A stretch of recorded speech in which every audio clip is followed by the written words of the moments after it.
Evo, nastavljam snimanje Jan van Helsing, tajno društvo u 20. veku, a imamo gore na ekranu Srbin Info uživo ispred Skupštine 6. dan protesta. Proveravam šta se dešava dok čitam. Nastavljam, znači, protokol broj 17. Naši agenti bit će regrutovani iz viših i iz nižih slojeva društva, iz administrativne klase koje vreme provodi u zabavi, uređuje, štampa i publikuje, prodavaca knjiga, službenika, prodavaca, radnika, kočijaša, lakeja i tako dalje. Ovo telo bez prava da neovlašćeno preduzima akcije u svoje ime i policija bez snage bit će samo svedoci i izveštavati. Verifikacija njihovih izveštaja i hapšenja zavisit će od odgovorne grupe kontrolora policijskih poslova, dok će same činove hapšenja izvršavati žandarmerija i gradska policija. Svaka osoba koja ne denuncira ono što je videla ili čula u vezi političkih pitanja biće optužena i odgovorna za prikrivanje ako se dokaže da je kriva za ovaj kriminal. Kao što su danas naša braća obavezna da na svoj rizik denunciraju kabalama apostate sopstvene porodice ili članove koji su primećeni da rade nešto suprotstavljeno kabaliji, tako u našem kraljevstvu, nad celim svetom, sve će biti obavezno da paze na dužnost služenja državi. Za sve će biti obavezno da paze na dužnost služenja državi. Takva organizacija zakopaće zloupotrebu vlasti, sile, korupcije, svega što smo mi našim savetima, našim teorijama o superhumanim pravima čoveka uveli u običaje gojima. Ali, kako smo drugačije mogli da se pobrinemo za širenje razloga koji predisponiraju nered u središtu njihovih administracija? Između brojnih metoda, jedan od najvažnijih je agenti za restauraciju reda, tako postavljeni da u svojoj dezintegracionoj aktivnosti imaju mogućnost da razvijaju i pokazuju zle namere. Protokol broj 18. Kada postane neophodno da pojačamo mere tajne odbrane, najfatalniji otrov za prestiž vlasti, uredit ćemo simulaciju nereda ili neku manifestaciju nezadovoljstva, izražavajući se u saradnji sa dobrim govornicima. Oko ovih govornika okupit će se svi koji imaju simpatije za njegova izlaganja. Njihova izlaganja, prevod je očajan. To će nam dati predtekst za nadzor nad delom počinjenih među delom gojimske policije. Kako većina zaverenika deluje iz ljubavi prema igri, radi priče, dok ne počine neki očigledan akt, nećemo ih dirati, već samo ćemo u njihovu sredinu uvesti element observacije. Moment. Mora se zapamtiti da se prestiž vlasti, da prestiž vlasti opada ako često otkriva zavere protiv sebe. Ovo implicira pretpostavku svesti o slabostima ili još gore o nepravdi. Svesni ste da smo prestiž gojimskih kraljeva slomili čestim napadima na njihove živote preko naših agenata, slepih ovaca našeg stada, koje lako pokreće na kriminal par liberalnih fraza pod uslovom da su politički obojene. Primorali smo vladare da priznaju svoje slabosti reklamiranjem otvorenih mera tajne odbrane i time doveli autoritet vlasti do uništenja. Naš vladar biće tajno zaštićen samo najbeznačajnijim čuvarima, jer nećemo dopustiti pomisao da može postojati bilo kakva namera protiv njega sa kojom ne bi bio dovoljno snažan da se nosi i od koje bi bio prinuđen da se krije. Ako treba da priznamo ovu pomisao, kako su učinili gojimi, potpisali bi smrtne presude, ako ne za vladara, u svakom slučaju za njegovu dinastiju u najskorije vreme. Prema nametnutom spoljnom izgledu, naš vladar angažovaće svoju snagu samo za dobrobit nacije i ni u kom slučaju za svoju ličnu ili kućnu dobit. Posmatranjem ovog dekora, njegov autoritet biće poštovan i čuvaće ga sami podanici, dobit će apoteozu u priznanju da je sa tim vezana dobrobit svih građana države, jer od tome zavisi red u opštem životu gomile. Otvorena odbrana kralja argumentuje slabosti u organizaciji njegove snage. Naš vladar uvek će među ljudima biti okružen gomilom na izgled znatiželjnih muškaraca i žena, koji će okupirati prve redove oko njega, po svemu sudeći slučajno, i ograničit će broj oko njega i delovaće u dobrom redu. Ovo će posijati primer suzdržanosti za ostale. Ako se među gomilom pojavi nezadovoljnik koji pokušava da prenese zahtev probijajući se kroz redove, prvi redovi moraju primiti peticiju i pred očima nezadovoljnika proslediti vladaru, tako da svi vide da je stigla do odredišta, da postoji kontrola vladara. Oreal moći zahteva da ljudi mogu da kažu da je kralj znao ovo ili kralj će čuti za ovo, pod navodnicima. Ustanovljenjem zvanične tajne odbrane mistični prestiž autoriteta nestaje. Kada se obznani i kada se svako smatra stručnjakom, nezadovoljnici su svesni snage i prate moment da nasrnu na autoritet kada okolnosti krenu na ruku. Za Gojime smo propovedali nešto drugo, ali tako nam je omogućeno da vidimo koje tajne mere odbrane se koriste. Kriminalci će kod nas biti hapšeni sa prvom manje više dobro osnovanom sumnjom. Ne može se dozvoliti da iz straha od moguće greške treba dati priliku beguncima ili sumnjivim osobama za politički ispad ili kriminal. U ovim stvarima bit ćemo bukvalno nemilosrdni. Ako još bude moguće prihvatiti preispitivanje motiva sitnog kriminala i stezanjem suštine, nema mogućnosti izgovora za one koji se bave pitanjima u koje se niko osim vlade ne razume. I ne razumeju sve vlade istinsku politiku. Prenos je prekinut.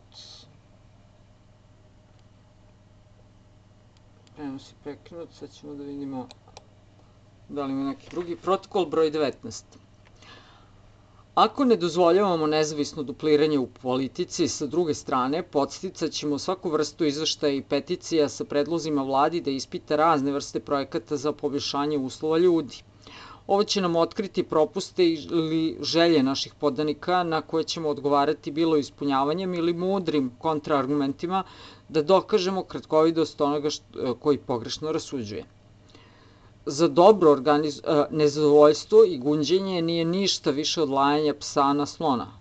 Za dobro organizovanu vladu, ne sa policijskog već sa gledišta javnosti, plas laje na slona, nesvestan njegove snage i važnosti. Treba samo da dobije primer i prestaće da laje i podviće rep svaki put kad vidi slona.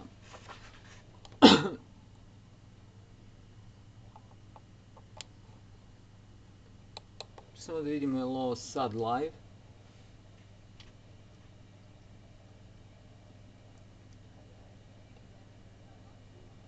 To je streamuje, to Dejan je na ulici, dobro.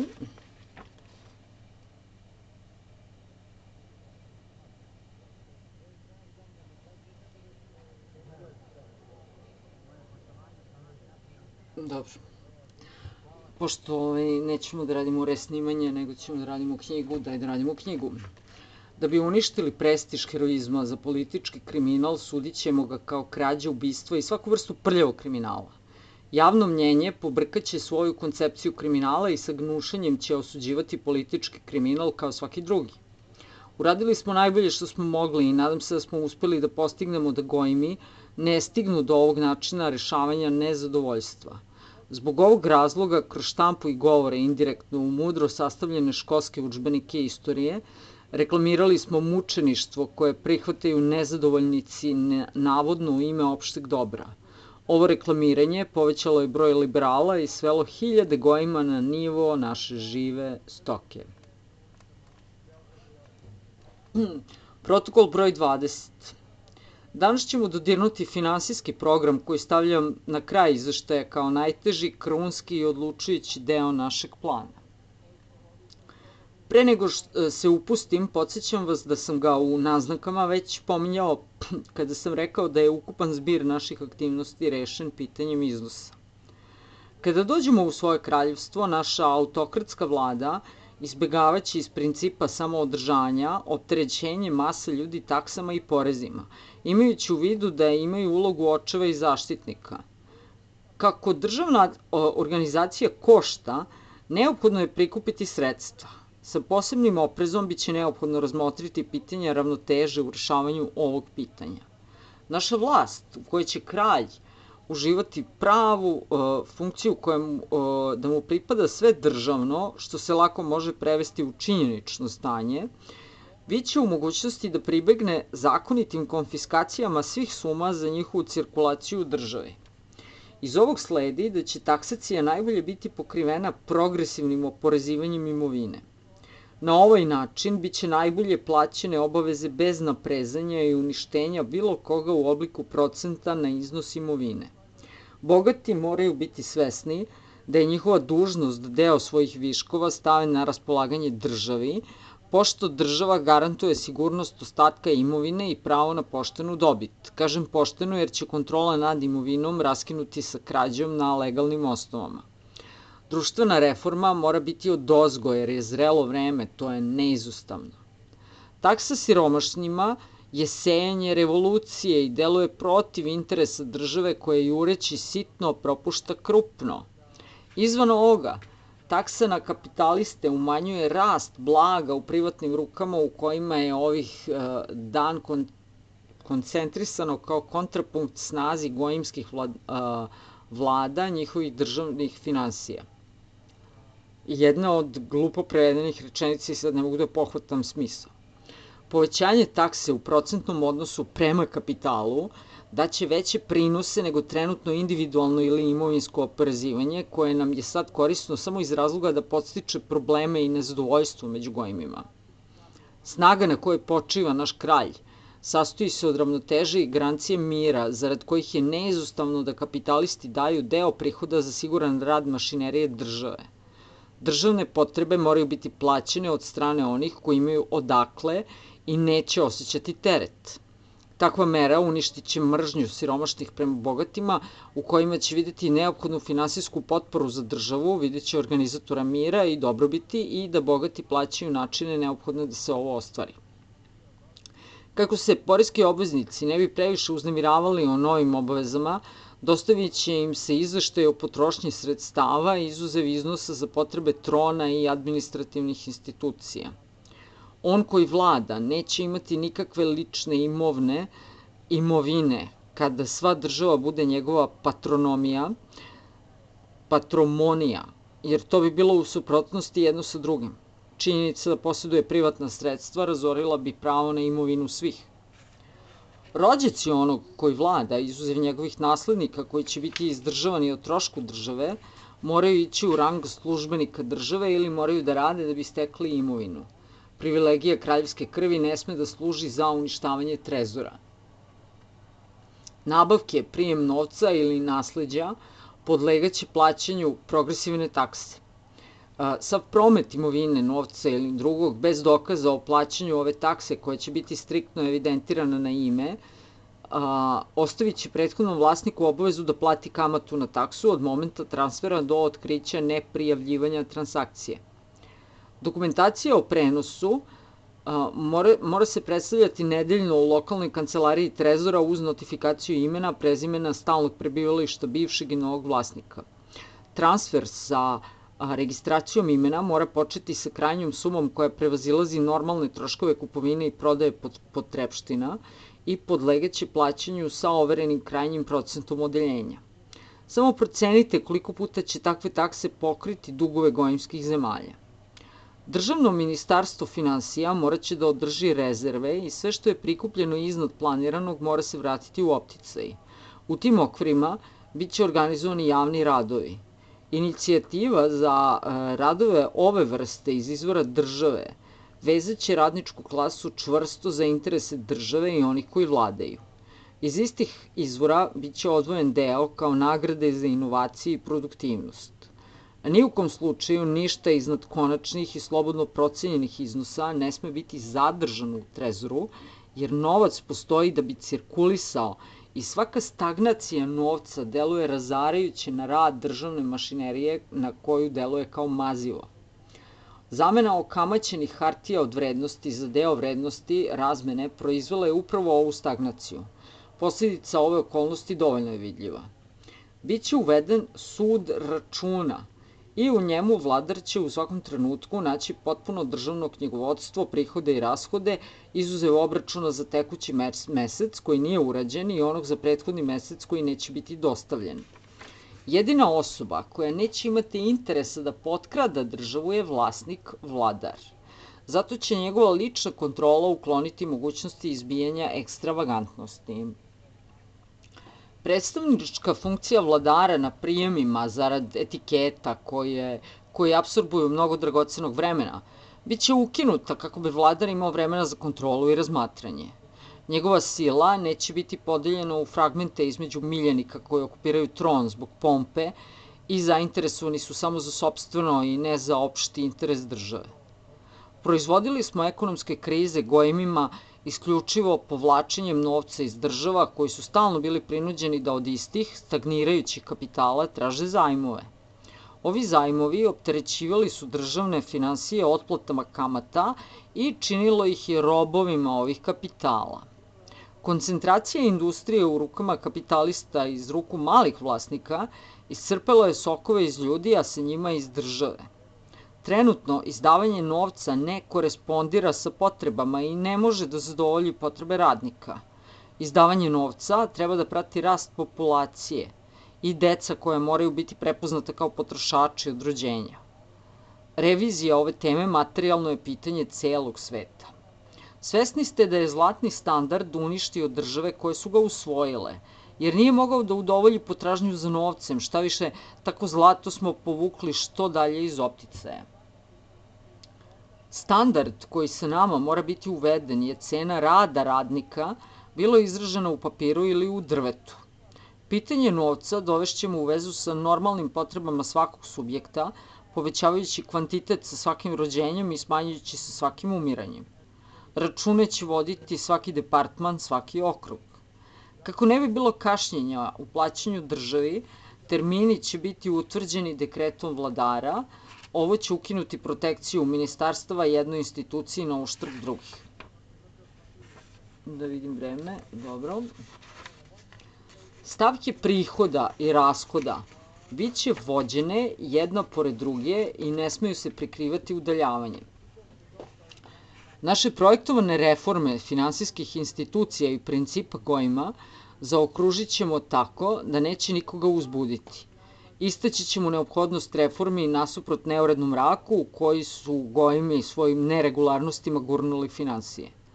Prva neregularnost, kako ćemo istaći, sastoji se u početku sa izradom jednog budžeta koji naraste posle godinu dana zbog sledećeg. Ovaj budžet vuče se pola godine, onda traže da budžet ispravi stvari i prekorače ga za 3 meseca, posle čega traže dodatni budžet i sve ovo se završava likvidacijom budžeta. Ali, kako se budžet sledeće godine radi u skladu sa ukupnom sumom, godišnje odstupanje od normalnog dostiže 50% i tako se godišnji budžet utrostruči u 10 godina. Znači, to se upravo dešava godinama i godinama kod nas i u svim drugim državama. Moj dodatak, vraćam se na tekst. Zahvaljujući takvim metodama, dopuštenim nemarom gojimskih država, njihovi trezori su prazni. Nastupi period pozajmica i pojede ostatak i donosi bankrotstvo svim gojimskim državama. Savršeno razumete da ekonomski aranžmani ove vrste koji su sugerisani gojimima mi ne smemo sprovoditi. Svaka vrsta pozajmice dokazuje nestabilnost države i želju za razumevanjem prava države. Pozajmice vise kao Demoklov mač iznad glava vladara koji umesto da privremenim taksama uzmu od svojih subjekata, dolaze moleći ispruženim rukama od naših bankara. Strani zajmovi su pijavice koje se ne mogu izvući iz tela države dok sami ne otpadnu ili ih se država ne otarasi. Ali gojimske države ih ne odbacuju, one nastavljaju da se opterećuju tako da neumitno moraju da nestanu iznurene dobrovoljnim puštanjem krvi. Šta je u supstanciji zajam, posebno strani zajam? Zajam je izdavanje vladinih vrednosnih papira koje sadrže procente opterećenja i obezbeđuju sumu pozajmljenog kapitala. Ako zajam ima opterećenje od 5%, onda za 20 godina plaća kamatu u sumi jednakoj pozajmljenoj sumi. U 40 godina plaća duplu sumu, u 60 trostruku, a sve vreme dug ostaje neotplaćen dug. Iz ove kalkulacije očigledno je da bilo kojim oporezivanjem po glavi stanovnika država izvlači poslednje pare od siromašnih poreskih obveznika kako bi izmirila račune sa bogatim strancima od kojih je pozajmila umesto da prikupi sredstva za sopstvene potrebe bez dodatnih kamata. Dok su pozajmice bile interne, Gojimi su premeštali novac od siromašnih ka bogatima, ali kada smo kupili potrebnu osobu kako bi transferisali pozajmice u spoljnu sferu, svo bogatstvo država poletalo je u naše kasice i svi gojimi počeli su da plaćaju poštovanje podanika nama.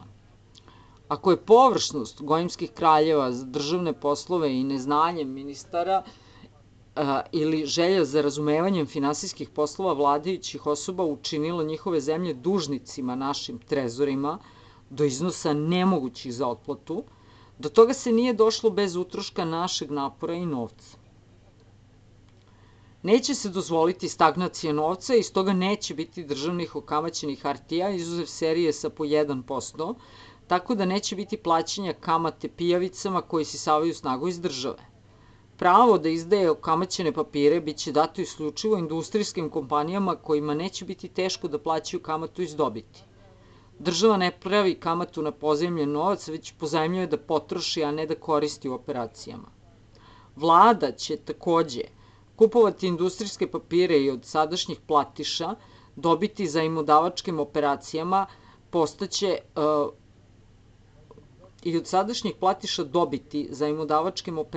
postaće pozajmljivači novca za dobit. Ova mera zaustavit će stagnaciju novca, parazitske dobiti i dokoličarenja, što nam je bilo korisno među gojimima dok su bili nezavisni, ali nisu poželjni pod našom vlašću. Kako je jasna nerazvijena snaga misli čisto sirovog mozga gojima, kako je izražena u činjenici da su pozajmljivali od nas sa kamatom bez razmišljenja da isti taj novac sa dodacima mora biti uzet od njihovih država kako bi se raskusurali sa nama. Šta je moglo biti prostije nego uzeti novac koji su želeli od njihovih ljudi? To je dokaz genija naših izabranih umova da smo im predstavili zajmove u takvom svetlu da su ih oni doživljavali kao sopstvenu prednost. Naši računi koje ćemo predstaviti kad dođe vreme u svetlu vekovnog iskustva eksperimenata sa gojimskim državama odlikovaće se jasnoćom i definitivnošću i na prvi pogled pokazat će svima prednosti naših inovacija. Okončat će zloupotrebe kojima dugujemo našu dominaciju nad gojimima, koja se ne sme dozvoliti u našem kraljevstvu. Toliko ćemo bdeti nad sistemom obračuna da ni vladar ni najbeznačajniji javni službenik neće biti u prilici da neotkriveno skrene od namene najmanju sumu ili da je preusmeri mimo utvrđenog plana. Nije moguće vladati bez konačnog plana.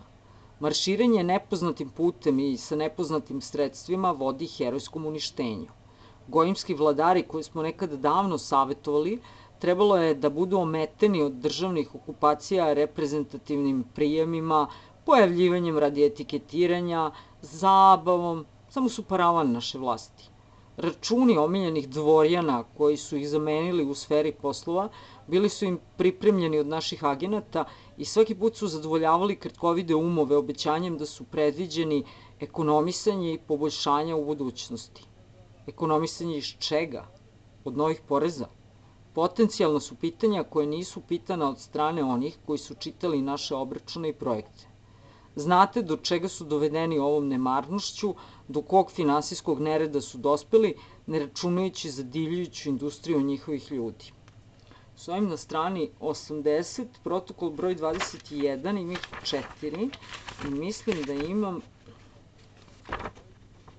da imam još 3 strane, nadam se, 3 lista imam, ne strane. Nadam se da ćemo to sutra i onda idemo na jevrejski antisemitizam i počinje ekstra super interesantan deo knjige. Dobro ste izdržali.